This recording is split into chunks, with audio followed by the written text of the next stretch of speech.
Hi friends, welcome to Joyam Gonju official. So guys, that all of you are know that Jubin Garg is no more in the world. While skydiving in Singapore, Jubin Garg has got dead.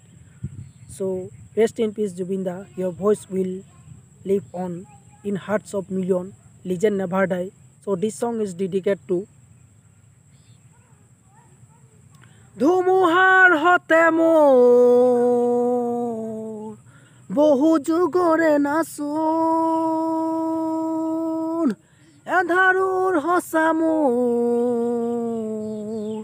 বহু দিনৰে আপোন নিজানত গান মোৰ শেষ হ'ব ভাবো তোমাৰ বুকু মায়াবিনী ৰাতেৰ বুকু দেখা পালো তোমাৰ ছবি।